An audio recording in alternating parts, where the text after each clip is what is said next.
70세 택시기사의 은퇴 비극, 마지막 장례에서 밝혀진 충격적 스토리. 서론. 우리는 매일 아침 눈을 뜨고 일을 하고 가족과 시간을 보내고 그러다 언젠가 은퇴를 꿈꾼다. 은퇴, 그 단어는 자유와 여유를 떠올리게 하지만 때로는 예상치 못한 외로움과 고독의 그림자를 드리운다. 특히 오랜 세월 한 직업에 헌신하며 살아온 이들에게 은퇴는 단순한 일의 끝이 아니라 정체성과 삶의 목적을 다시 정의해야 하는 큰 전환점이다.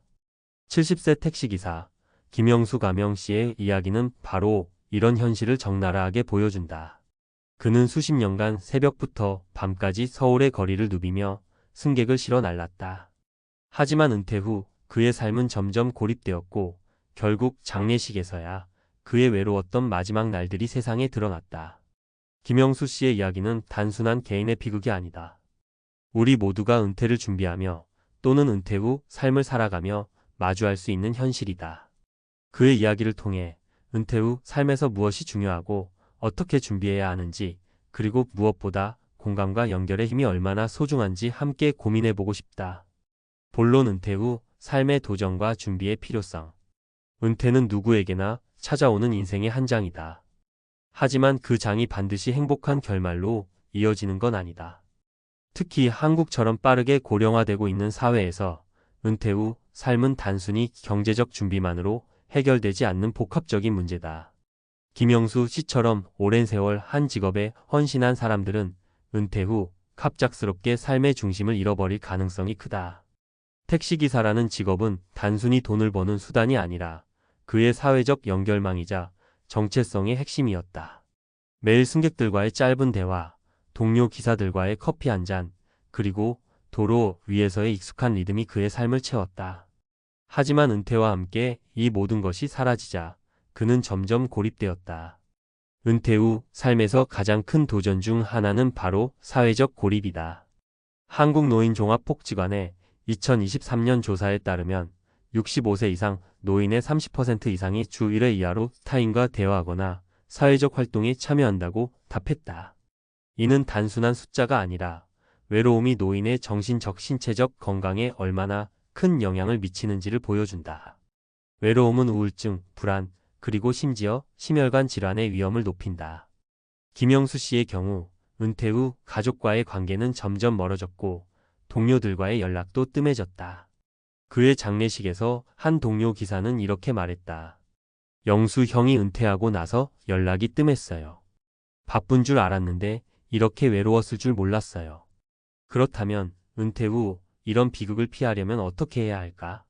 경제적 준비는 물론 중요하지만 그 이상으로 필요한 건 사회적 준비와 정서적 준비다.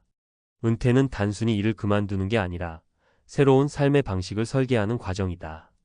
여기서 세 가지 실제 사례를 통해 은퇴 후 삶을 성공적으로 꾸려간 이들의 이야기를 공유하며 구체적인 준비 방법을 제안해 보려 한다. 사례 1. 지역 커뮤니티로 새 삶을 찾은 이민수 씨 68세, 전 공장 근로자. 이민수 씨는 40년간 공장에서 기계 부품을 조립하며 살았다. 그는 늘 일이 곧 내 인생이라고 말하곤 했다. 하지만 65세에 은퇴한 후 그는 갑작스럽게 텅 빈 시간을 마주했다. 처음엔 집에서 TV를 보거나 동네를 산책하며 시간을 보냈지만 점점 무기력해졌다. 내가 뭐 때문에 사는 건가? 라는 생각이 그를 괴롭혔다. 그러던 중 우연히 동네 경로당에서 열리는 바둑 모임에 참석하게 됐다. 처음엔 어색했지만 바둑을 두며 동네 어르신들과 자연스럽게 대화를 나누기 시작했다. 그 모임에서 그는 단순히 바둑 상대를 만난 게 아니라 새로운 친구들을 얻었다. 이민수 씨는 이후 경로당에서 열리는 다른 활동에도 적극적으로 참여했다. 지역 봉사활동, 노래교실, 심지어 스마트폰 사용법 강의까지. 그는 이렇게 말했다. 내가 공장에서 일할 땐 세상과 단절된 기분이었는데 은퇴하고 나서 오히려 더 많은 사람을 만났어요. 지금은 매일 아침이 기대돼요. 그의 이야기는 은퇴 후 삶에서 지역 커뮤니티의 중요성을 잘 보여준다.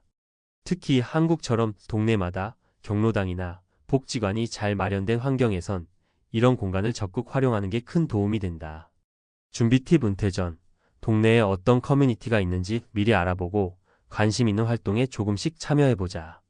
바둑, 노래, 춤, 봉사활동 등 작은 모임이 큰 변화를 만든다. 처음엔 어색해도 꾸준히 얼굴을 비추다 보면 자연스럽게 관계가 쌓인다. 사례 이 취미로 제2의 인생을 연 박순자 씨 72세 전주부.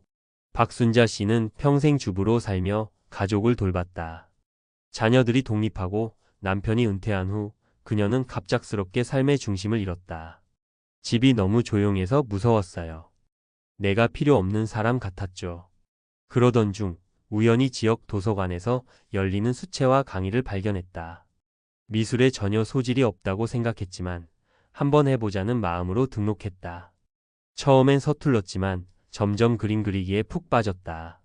그녀는 매주 화요일과 목요일 수채화 모임에서 새로운 기술을 배우고 같은 취미를 가진 친구들과 이야기를 나눴다. 수채화는 단순한 취미를 넘어 그녀의 삶에 새로운 의미를 부여했다. 그녀는 자신의 그림을 동네 전시회에 출품했고 심지어 작은 작품을 팔기도 했다. 내 그림을 보고 누가 웃으면 그게 내게는 큰 보람이에요. 박순자 씨의 이야기는 은퇴 후 취미가 단순한 시간 때우기가 아니라 자기 표현과 사회적 연결의 도구가 될 수 있음을 보여준다. 준비 팁. 은퇴 전 내가 정말 좋아하는 게 뭔지 고민해보자. 꼭 거창한 취미일 필요는 없다. 그림, 글쓰기, 요리, 정원 가꾸기 등 작은 것부터 시작해도 된다. 지역 도서관이나 복지관에서 열리는 강의를 찾아보고 일단 한번 도전해보는 게 중요하다. 사례 3. 봉사로 삶의 가치를 찾은 최병철 씨 67세 전 은행원. 최병철 씨는 은행에서 35년간 근무한 후 62세에 은퇴했다. 그는 경제적으로 여유로웠지만 은퇴 후 갑작스럽게 찾아온 공허함을 피할 수 없었다. 돈은 있는데 뭘 해야 할지 모르겠더라고요. 매일 아침 똑같은 일상이 반복됐어요. 그러던 중 그는 지역 아동센터에서 자원봉사를 시작했다. 처음엔 단순히 시간을 보내기 위해 시작했지만 아이들과 시간을 보내며 점점 삶의 새로운 의미를 찾았다. 그는 아이들에게 간단한 금융 교육을 하거나 함께 책을 읽으며 그들의 꿈을 응원했다. 최병철 씨는 이렇게 말했다. 아이들이 저를 선생님이라고 부를 때 내가 아직 세상에 필요한 사람이라는 걸 느꼈어요. 그의 봉사활동은 단순히 시간을 채우는 게 아니라 자신과 사회를 연결하는 다리가 됐다. 그는 이후 다른 봉사활동에도 참여하며 은퇴 후 더 활기찬 삶을 살고 있다. 준비 팁. 은퇴 전 내가 가진 기술이나 경험을 나눌 수 있는 봉사활동을 찾아보자. 아동센터, 노인복지관, 지역 도서관 등에서 자원봉사를 모집하는 경우가 많다. 내가 누군가에게 도움을 줄 수 있다는 사실은 큰 자존감을 준다. 은퇴 준비를 위한 구체적인 제안. 이 세 가지 사례를 통해 알 수 있듯 은퇴 후 삶에서 중요한 건 연결과 목적이다. 김영수 씨의 비극은 단순히 그의 개인적인 선택 때문이 아니라 우리 사회가 은퇴 후 삶에 대해 충분히 준비하지 않았기 때문이기도 하다. 그렇다면 구체적으로 어떻게 준비해야 할까? 아래는 실천 가능한 제안들이다. 사회적 네트워크 유지 및 확장. 은퇴 전 직장에서 만난 동료나 친구들과의 관계를 꾸준히 유지하자. 퇴사 후에도 가끔 연락하거나 동호회나 모임을 통해 새로운 사람들을 만나보는 것도 좋다. 작은 커피 한 잔이 큰 차이를 만든다. 취미와 학습 기회 탐색. 은퇴 후 시간을 채울 수 있는 취미나 배움의 기회를 미리 찾아보자. 지역 도서관, 복지관 또는 온라인 강의 플랫폼을 활용하면 저렴한 비용으로 다양한 활동에 참여할 수 있다. 유튜브나 네이버 카페에서도 취미 모임을 쉽게 찾을 수 있다. 봉사와 기여. 내가 가진 지식이나 경험을 나눌 수 있는 봉사활동은 삶에 큰 의미를 부여한다. 특히 자신의 전문성을 살릴 수 있는 봉사활동의 금융교육, 컴퓨터 강의 등은 더욱 보람차다. 정서적 준비. 은퇴는 단순히 일이 없는 상태가 아니라 새로운 삶의 시작이다. 은퇴 후 내가 어떤 삶을 살고 싶은지, 어떤 가치를 추구하고 싶은지 미리 고민해보자. 명상, 일기쓰기, 상담 등을 통해 내면의 목소리를 들어보는 것도 큰 도움이 된다. 가족과의 대화. 은퇴 후 가족과의 관계도 새롭게 정의될 수 있다. 배우자, 자녀들과 은퇴 후 삶에 대해 솔직히 대화하고 서로의 기대를 공유하자. 가족은 가장 가까운 사회적 네트워크지만 때로는 소통이 부족하면 멀어질 수도 있다. 결론 고독을 넘어 연결로. 김영수 씨의 장례식에서 그의 동료들은 이렇게 말했다. 우리가 조금 더 신경 썼다면 영수 형이 이렇게 외롭지 않았을 텐데 이 말은 단순한 후회가 아니라 우리 모두에게 던지는 질문이다. 은퇴 후 삶은 혼자만의 싸움이 아니다. 가족, 친구, 지역사회, 그리고 우리 사회 전체가 함께 만들어가는 여정이다. 이민수 씨, 박순자 씨, 최병철 씨의 이야기는 은퇴 후 삶이 비극이 아니라 새로운 기회가 될 수 있음을 보여준다. 중요한 건 그 기회를 잡기 위해 미리 준비하고 작은 연결부터 시작하는 용기다. 은퇴는 끝이 아니라 새로운 시작이다.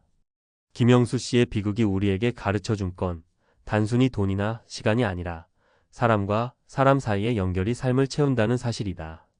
지금 이 글을 읽는 당신, 은퇴를 앞두고 있거나 이미 은퇴한 삶을 살아가고 있다면 오늘 단 한 사람에게 전화해보는 건 어떨까? 또는 동네 경로당에 한번 들러보는 건 어떨까?